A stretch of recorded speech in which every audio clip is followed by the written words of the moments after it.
My name is Carlene McGuffey, and I'm doing this video for Health Union.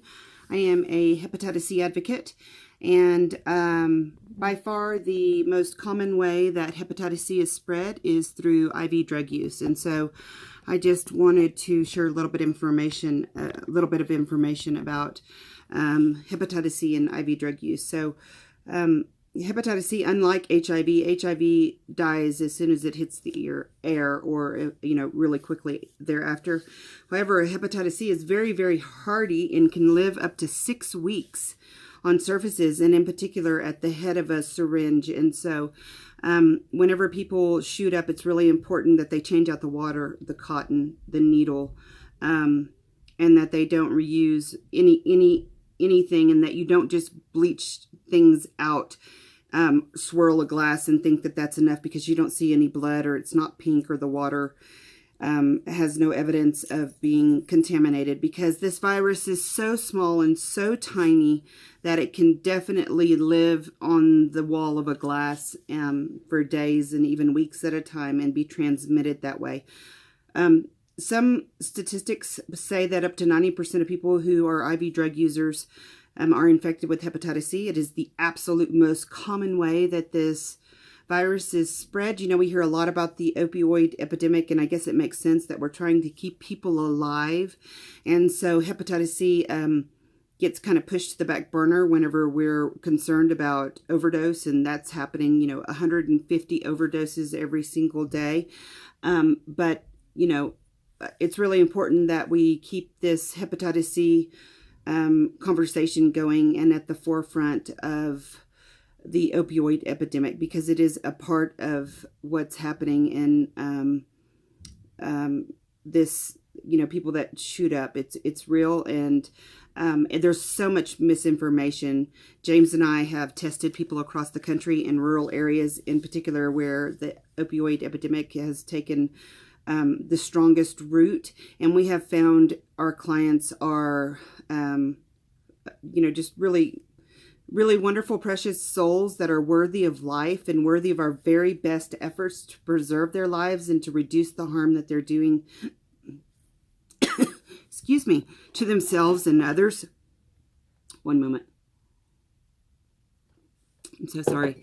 And we've also found that there's a lot of really bad information being spread amongst people who inject drugs.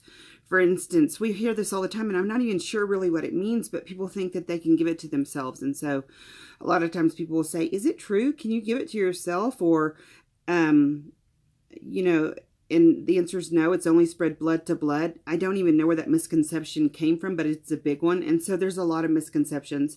People think that they can just rinse out their syringe and throw away the cotton and reuse water or a spoon or anything, and as long as you don't see blood that's apparent, you won't be spreading the virus. And that's not true. It's tiny microscopic little tiny virus that it can only be seen underneath a microscope. And so it's really important that people are educated, because we do want to preserve their lives. They are worthy of life. They are worthy of love and compassion.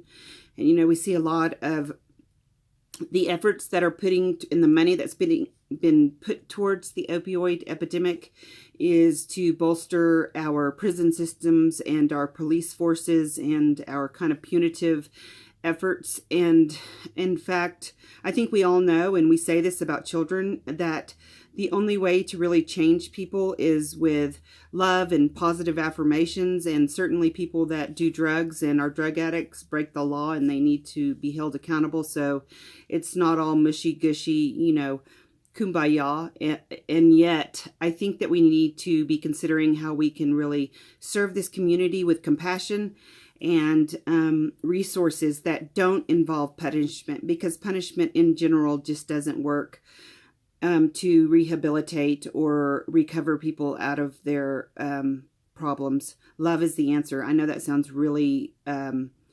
mushy, but it's true. It's the only thing that's ever helped me. It's why I quit doing drugs. It took an act of God and a church that really loved and embraced me despite my behavior. And I know, you know, 1,000 other addicts who came out of their situation never because they were punished out of it, rather they were loved out of it and supported out of it and encouraged out of it and given an alternative, so another community to live in rather than the one that they previously lived in. So I just want to share, if anyone is watching this who is a user, that you are worthy of life and you're worthy of our very best efforts. And there are a lot of people across this country that are fighting for you and love you and want the very best for you. I'm one of them. I have a heart for people that struggle.